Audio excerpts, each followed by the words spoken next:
بسم الله والصلاة والسلام على أشرف الأنبياء والمرسلين نبينا محمد وعلى آله وصحبه وسلم التسليم كثيرا إلى يوم الدين. أما بعد، فإن أصدق الحديث كتاب الله سبحانه وتعالى، وخير الهدي هدي محمد صلى الله عليه وعلى آله وسلم، وشر الأمور محدثاتها، وكل محدثة بدعة، وكل بدعة ضلالة، وكل ضلالة في النار. إخواني وأخواتي في الله، السلام عليكم ورحمة الله تعالى وبركاته. As you guys can probably gather from the title of this live feed, I'm actually gonna not even look at any of the comments if anybody does decide to write any comments. But today, by the fadl of Allah Tabaraka wa Ta'ala, and by His mercy, my family and I received the news that Allah Tabaraka wa Ta'ala has decreed that I have cancer. Subhanallah wa bihamdi. I have cancer in my stomach. I have cancer in my stomach. And alhamdulillah, hamdan kathiran, I praise Allah subhanahu wa ta'ala in all situations. And I understand that this is a test. And I understand that He, tabaraka wa ta'ala, is the only one that can cure me. And the reason why I think I'm sharing this with you all is because I believe that you all deserve to know, mashallah, tabarakallah. Some of you have been following my journey for a couple years, ever since I was in the Islamic University of Al-Madinah. And at a time like this, the Muslim, he needs all of the dua, the support that he can get. I turned 34 years old on the 20th of August, 5 days ago. And I went to the GP with my wife. I went to the GP with my wife to collect the results to my blood test that I gave weeks prior. And then also a stool sample that I had to submit. So,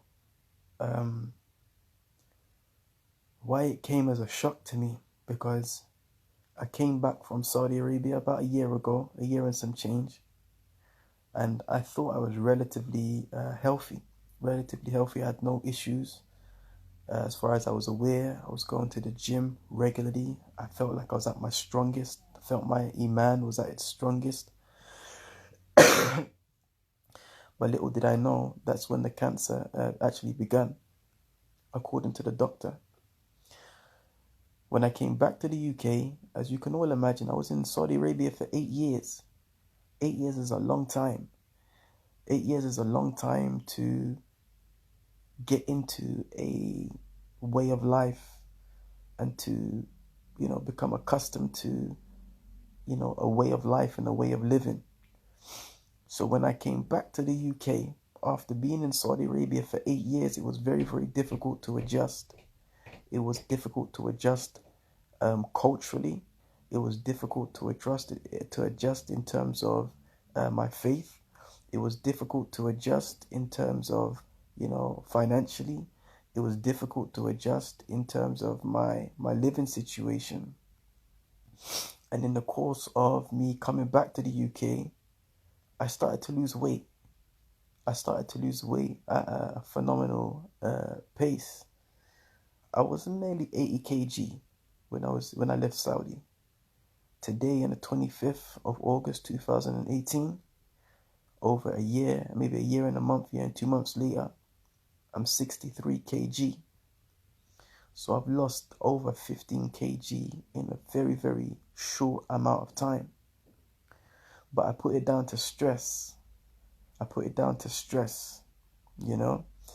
On top of that, I started, and I apologize if it sounds a bit graphic, but at the end of the day, I think these issues are important to discuss so we can understand, and perhaps somebody's going through the same things that I'm going through or I went through.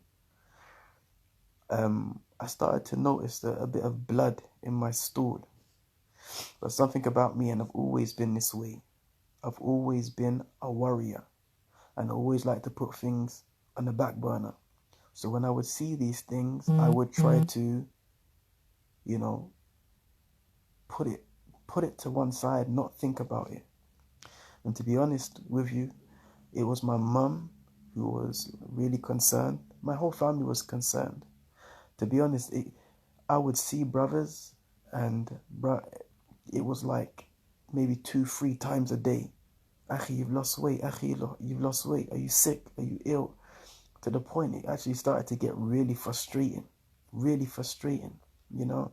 One brother hadn't seen me for a few months, and he nearly walked past me. Actually, more than one brother. He didn't recognize me due to the weight that I had lost. So anyway, my mum, she pressured me to get a stool and a blood sample carried out. And this was like this year May. So I got the blood sample done, and I submitted a stool sample, which I've never ever done in my life. It was very, very, very difficult for me to do. But nonetheless, I did it. And I was so terrified of the results that I didn't call back the GP. I didn't call back the GP for weeks, maybe even more than a month, you know. And from the time I submitted my blood sample to the time I submitted my stool sample was months or maybe weeks, because I just didn't want to have to hear something that I didn't want to hear. And I know it doesn't make any sense, because it's better to find out that you've got something so you can cure it at its early stage, but this is what I was just going through at the time. So in a nutshell, when I eventually plucked up the courage to call the GP, the lady on the reception, I said, "Hi, this is Mr. Beaumont. I'm calling regarding my blood and my stool sample results." She's like, "Okay, no, Mr. Beaumont, everything's fine." So I was like, alhamdulillah, I'm okay. You know, perhaps it's just, I was just stressing. That's why I've lost so much weight. Or perhaps it was because I've just come back to the UK from living from Saudi Arabia for so many years. That's why I've lost so much weight. Maybe the blood in my stool was a result of just being stressed out on my living situation, on my working situation. So that validated all of my those misconceptions in my head that I was worried about. When I heard that my thing was okay, I was like, all right, khalas, it's nothing serious. It's nothing serious, you know. But then I continued to lose weight. Like, I think I went down to about 60 kg. And my mum would cry. She would shout at me. She would cry. And she'd say, "You're killing me. You need to get checked out. You're killing me. You're going to make me drop dead. Go and get another test." I said, "Mum, I'm okay. The doctor said my blood and my stool was fine." She goes, "No, you need a second opinion." So she booked me another appointment with the doctor. And this time she came with me. She came with me, and I told the doctor my symptoms again. He said, "Okay, I'm going to order you another blood test, and this time I want you to give me two stool samples." So we done the blood test the same day. And then as it relates to the stool sample again, I went back into that fear mode about hearing something that I didn't want to hear. So as a result, I didn't submit the stool sample for weeks, which wouldn't do it. Or because I was having problems in my belly, it just always wasn't the right time. Anyway, sooner or later, I done the stool sample. And I submitted it. And again, I went back into that same old routine that I always go into, and that is, I didn't call up the GP. I just didn't want to hear bad news, you know? And it just doesn't make, thinking about it now, it just doesn't make no sense. If anything, I was putting myself in more danger. Cut a long story short, my mum, again, my mum, she called up the doctors. And when she called the doctors, أعطيني دقيقة واحدة please لو سمحت. ايوه من فضلك.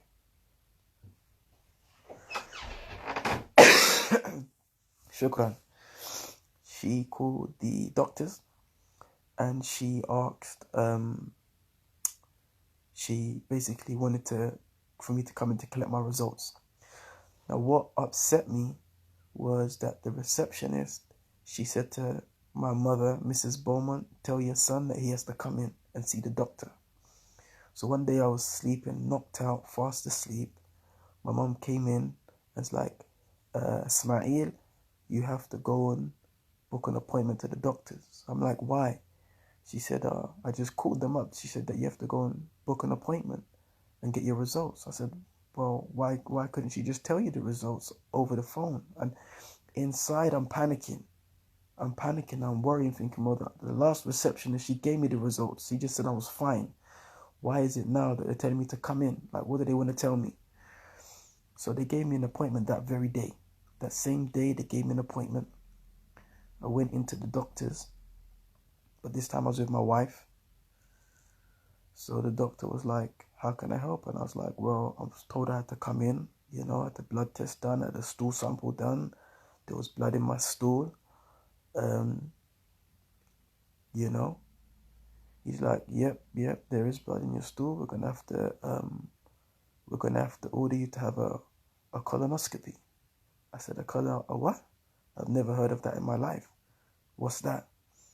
And he said, basically, you have to get something, And I suppose the reason why I'm sharing this delicate information with you guys, I suppose it's just my way of dealing with it. It was my way of dealing with it. Bearing in mind, this was on the 20th of August, 2018, which was the day that I turned 34. And I'm not all getting all sentimental because it happened on my birthday, but it was just a lot to take in. And remember, the next day was Eid. So he said, we're going to order you an emergency appointment. And that emergency appointment was today. I had my CT scan yesterday. The CT scan, it takes about two weeks to come back. But I had to have the colonoscopy today. So anyway, I went to the doctors. They hooked me up to the sedation. They part sedated me. And they gave me the procedure. They gave me the procedure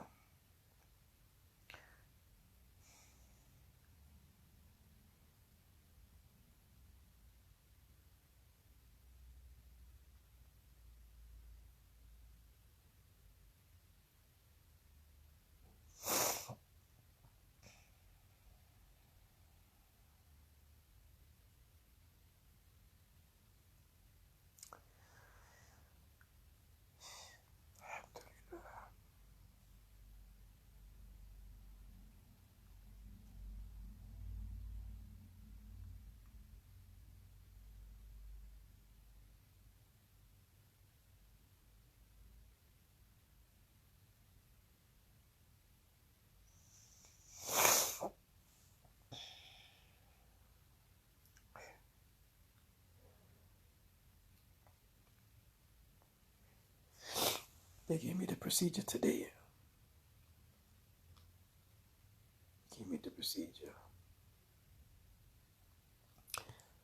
So when they finished, I was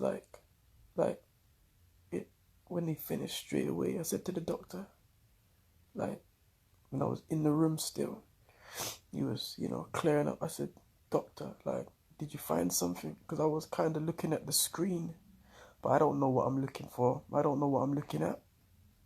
I just see stuff.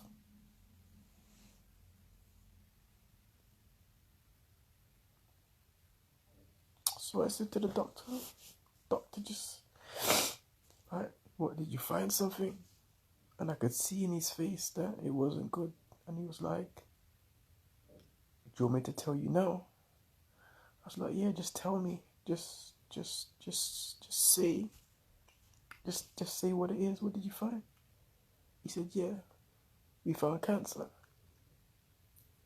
I was like, "Okay. Alhamdulillah. Okay. Okay, cool."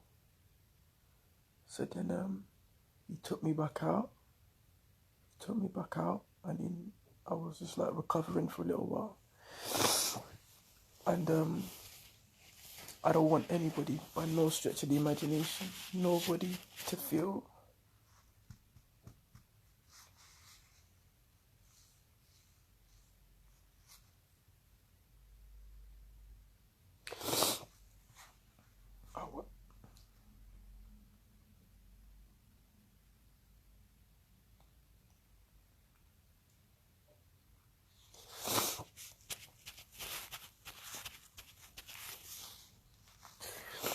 I don't want nobody to feel sorry for me. I don't want nobody to feel sorry for me. I don't need any sympathy or anything like that, and I don't mean that in a rude way. I just don't need sympathy. It's not the reason why. I didn't even tell my siblings. I didn't tell anybody. I haven't even told my closest friends. Only three of my friends I've told. And they're three friends that are really dear to me. You get me?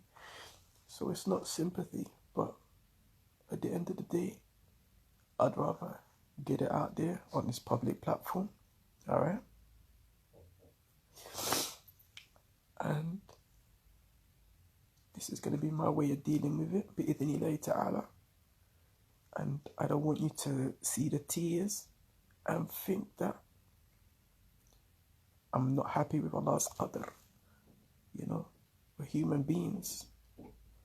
And the thought of not being here is obviously sad. It's sad, especially when you got kids, especially when you got a wife. I've been married for 12 years. I've been married for a long time. I've got 4 kids, 4 young kids, 3 girls, 1 boy. One of my children has special needs, so you think about things. You think about how they're going to cope. That's why I get sad. You know, when you get told that you got cancer, I mean, I don't know. It's my first time I've ever got told. It's not just you that goes through it. It's people that are also connected to you that are going through it. My wife, my parents, friends, my siblings. Anyway, I praise Allah subhanahu wa ta'ala in all situations, and I also say to myself that I know that I'm not ready to meet my Lord. I know that I'm not ready to meet my Lord. You know, I totally understand that social media is really fake. People display on social media what they want you to see. So the majority of what you guys may see of me on social media may be a particular way, because I studied in Al-Madinah, I teach Arabic online, I've got, little Maysor and stuff like that. So it may look good, but I know myself, and I don't have to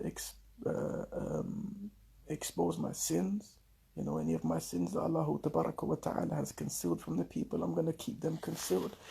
But I just know that I'm not ready to meet my Lord in the state that I am. So this is why I labeled this video Gifted with Cancer. This is why I labeled this video Gifted with Cancer. Because maybe this was the gift that I needed, that wake-up call, to get back on track and to get right with my Lord Tabaraka wa Ta'ala.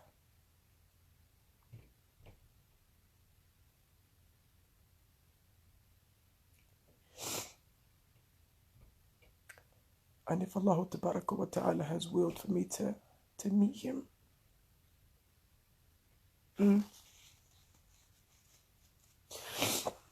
I can only hope that He takes my life.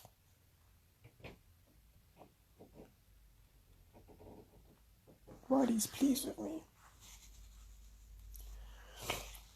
While He's pleased with me. I worry about my wife, I worry about my kids.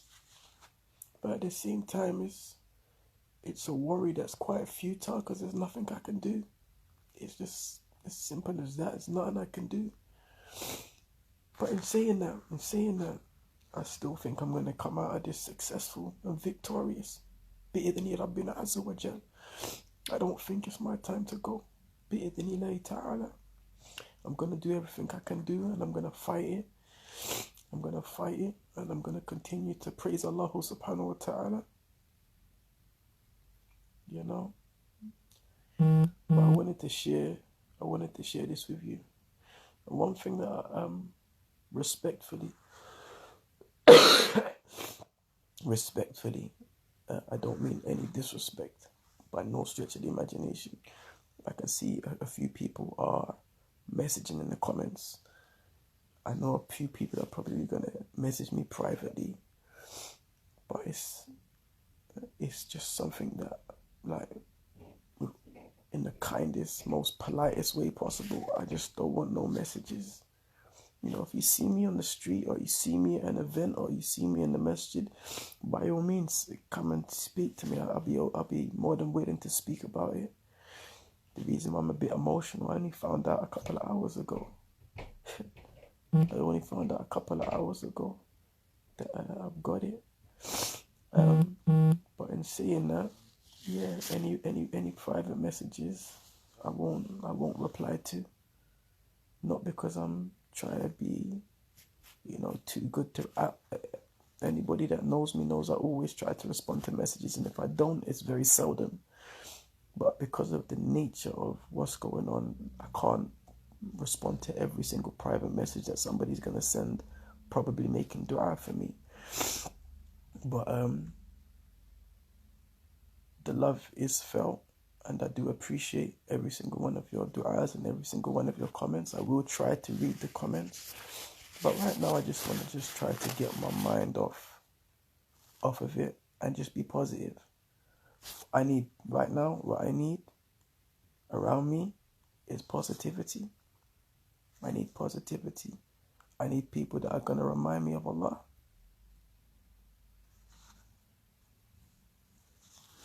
You know what?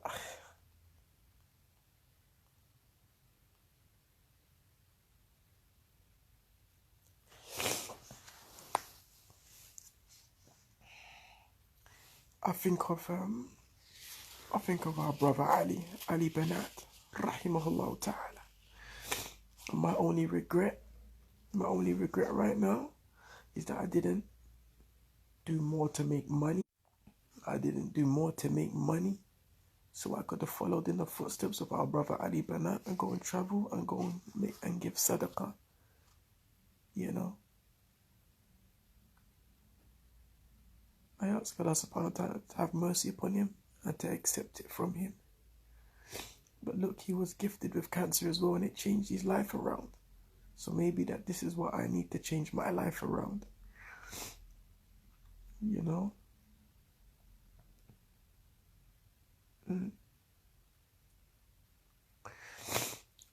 As it relates to how far the cancer has gone, I don't know.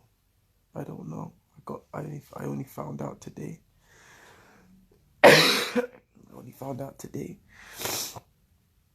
But they're going to get back to me on Tuesday with the biopsy. They took some samples of, the cancer out, or whatever they did. So they'll be able to tell me how far gone I am. But what they did say is that by the size of it, I've had it for about a year, which is the only thing that worries me, because a year is a long time. But nonetheless, alhamdulillah, I believe in a Lord that is capable of doing all things. So this is what makes me happy inside, that there is hope. You understand? There's hope.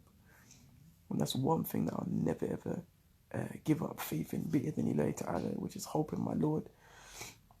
You know, I've been through so many obstacles, so many obstacles, and Allah subhanahu wa ta'ala has always helped and been there. And I don't see this as being any different. You know, inshallah ta'ala, I'm going to be okay. I'm going to be okay with Allah's permission.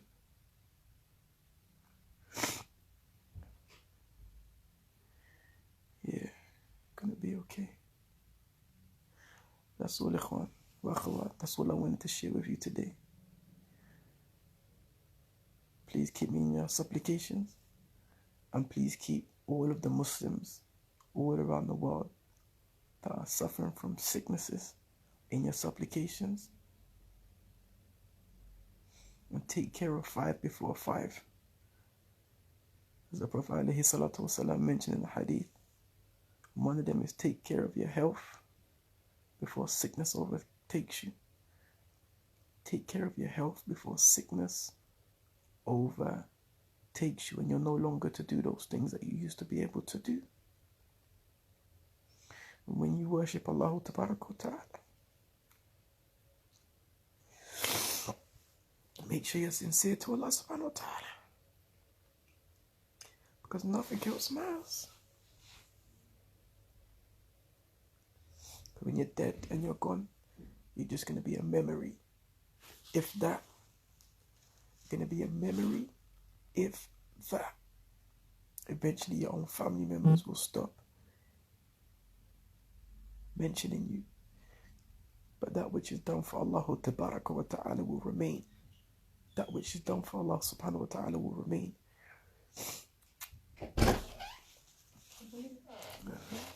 دقيقة واحدة please.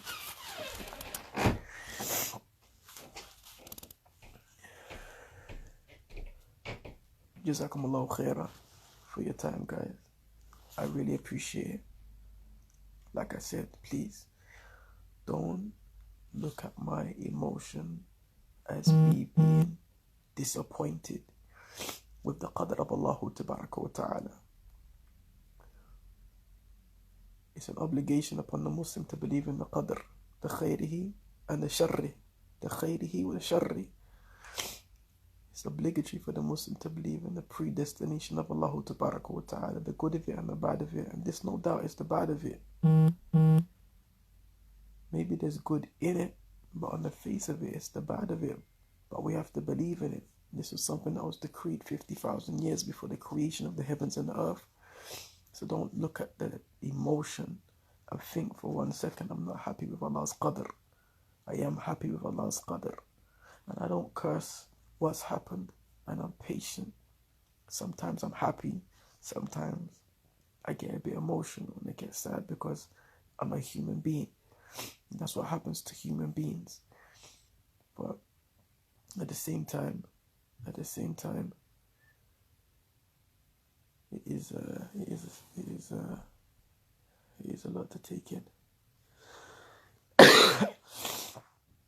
Jazakumullahu khair for your time, guys. I really appreciate it. And I will keep you guys updated as to the developments and what's happening as and when I find out myself. Thank you very much for your time.